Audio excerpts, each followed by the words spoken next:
Hi everyone, this is Tom with the community team, and in this video tutorial we're going to take a look at how to search through your log files. If you access your log viewer in the monitor tab, you'll get a list of all the logs in chronological order, first in, first out order. So you're simply looking at a page with a bunch of logs that don't have much meaning unless you filter them so they show you what you need to know. First off, in the default configuration, the refresh is set to manual, which means that the page is not going to refresh unless you take an action to do so, like hitting the refresh button or applying a filter or doing something. If you like to get a more active view of what you're filtering, you can always change this and set this to a predefined refresh rate. You'll also be limited to 20 logs per page. You can change that to up to 100 entries per page. And you can also change the direction in which your logs are represented. Currently, it's the newest at the top and the oldest at the bottom. You can change it around and get the oldest one first if you would like to get your logs sorted that way. The first and easiest method to filter something out is click whatever you want to see. All these entries in all these columns are clickable. So for example, if I want to see anything that's related to this specific source, you'll see that the filter is automatically generated as soon as I click this field. If I now apply this filter, I'm only going to see log entries from this source. If I want to expand this, I can also use subnets, for example. So if I want to see everything that's from the 192.168.0 subnet, I can simply go and type 0/24, hit enter or push the apply filter button, and now I'm going to get all the sources in this subnet. If I now want to filter out something specific, for example, I want to see all my hosts except .34, you can go ahead and click 34. It's automatically going to create an AND condition between these two filters, so they're going to be combined. But I do not want to see .34, so from in, I'm going to change this to not in, and now I'm going to see everything in the 192.168.0.0/24 subnet except the .34 host. If I want to go back and make my selection smaller, so for example I only want to see anything that's .21 and .97, I could also go ahead and delete these filters, click these two to create new filters, and instead of AND, because AND would imply that I need both of these IP addresses as a source, which is impossible, I'm going to change this into an OR condition. And now I'm also going to see this basically the same logs because I only have the 3 hosts in my network. But in this state, I will see these two IP addresses as a sorting condition for my source. Now, if I want to make things a little trickier, you can add parentheses around specific filter strings. You can combine filters, then put parentheses around them, and then add another set of filter conditions in a different part. So for example, let me see what I can find here. My .21 host is doing OCSP and SSL. If I want to limit my view for the .21 host, I can add a filter for OCSP. I'm going to cut and paste this behind my filter for .21. I'm going to add an additional set of parentheses. If I now apply this filter, all the SSL stuff for .21 will disappear. If I now do the same thing for my .97 host, I, for example, only want to see it do MS updates, add an additional set of parentheses. And now I'm only going to see OCSP traffic for my .21 and MS update traffic for my .97. If I want to make things even more interesting, I could, for example, combine two hosts in a separate OR condition. So I'm gonna take all of these out. Going back to my original OR .21 OR .97, then add parentheses here and change this to SSL. I think both were doing SSL earlier. So now I have a combined OR condition between these two hosts. So it's either .21 or 97, and I want to filter SSL as an application. Oh, it's not doing that. Let me go back one step so I have a proper example. Let's expand to 100 logs. Oh, they're both doing Google Base, so that should work. If I click Google Base, make an AND condition for Google Base, I'll now only see Google Base, but for both of these hosts. Still with me? All right. Some of these columns might make sense, some of them might not be interesting, or you might want to see different columns in there. So whenever you highlight your column, you'll see that there's going to be a little drop-down arrow. If you click that and go to columns, you'll see all the columns that are available. The ones that are checked are obviously listed. The ones that are not checked can be made visible. So for example, in this scenario, the source user is not that interesting, so I can uncheck that. If I want to see the egress interface and the ingress interface, just click them and they're going to appear. So now you can see that these sessions are going to egress out through interface Ethernet 1/1, and they are coming into the firewall on interface Ethernet 1/2. There are plenty of other columns to play around with, so knock yourself out.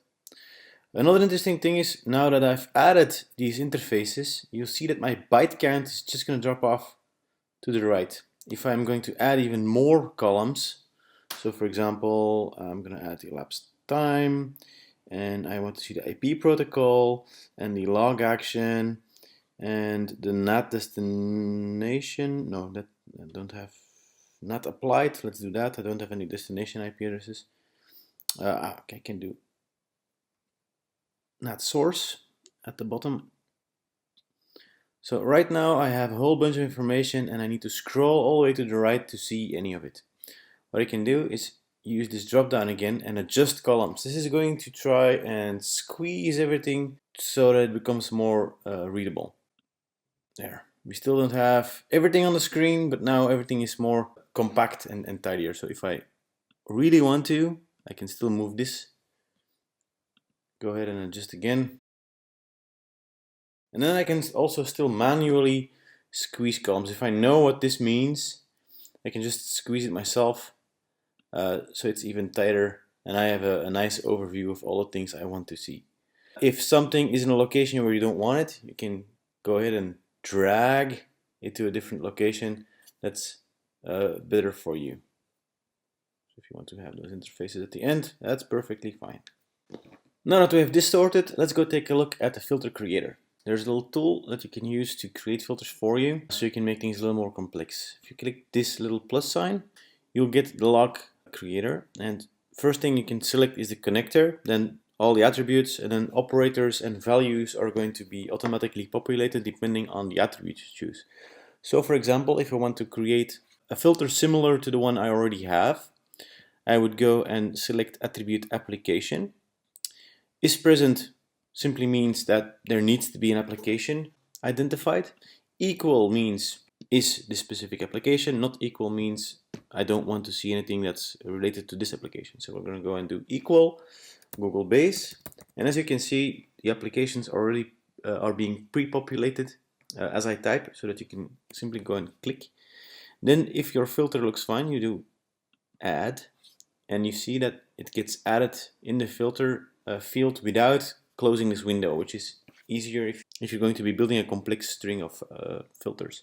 So for example, now I have my application defined, and if I want to define a time range, for example, I can go to the receive time attribute, and then either I can set the operator to in, which gives me a preset of a bunch of time frames, last 60 seconds, last hour, last 6 hours, or I can set a greater than and equal or less than or equal operator. So for example, if I want to go and look at anything that happened between 10 a.m. and 11 a.m. this morning, I would select today, 10 a.m. click add, gets added, then less than today and 11 a.m. add.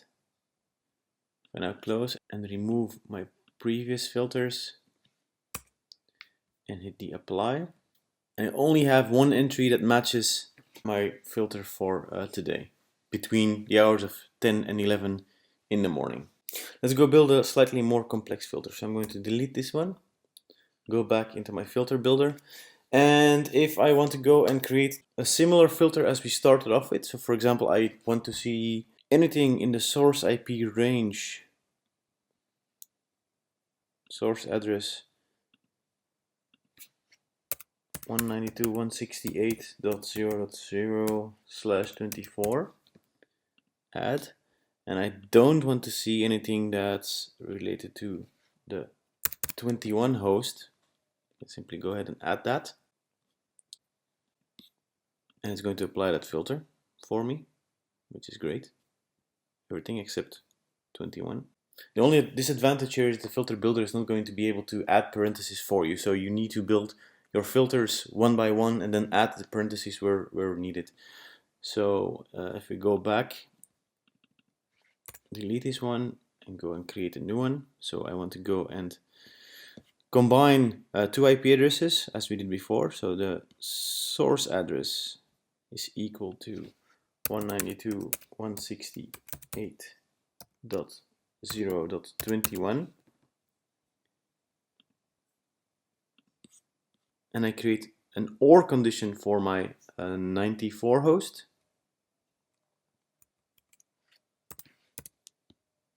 It's going to create a nice IP address or this IP address. If we then go and create an application filter equals Google Base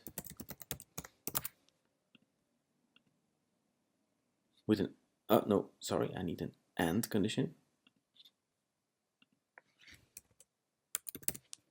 This filter is not going to make a lot of sense because you have an OR and an AND condition without parentheses. So it's OR.21 or .94 and Google Base.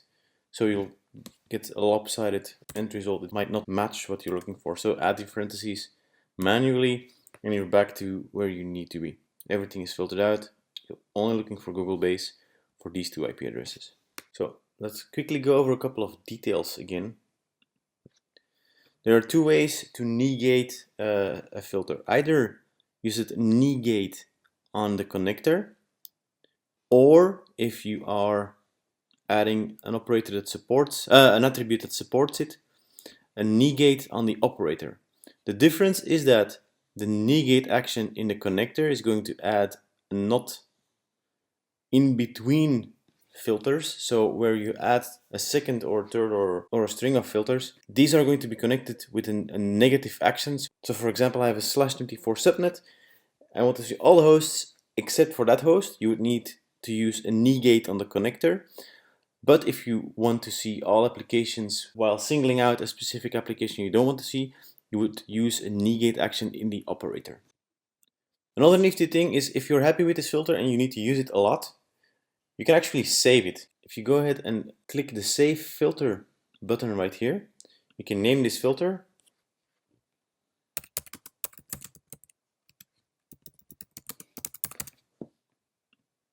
And then if you need it later, you can load a filter, just select this one. It's going to, let me show you that. Clear this out, select your filter, click OK. It's going to populate your filter in your filter field. You can apply it and it's there. If you like this video, please go ahead and click on the link I posted below. It's going to lead you to an article where I have a cheat sheet with all the operators and descriptors and a couple of other nifty tricks you can apply when you're filtering out your logs. Don't forget to subscribe to the channel and like this video if you really liked it. Thank you.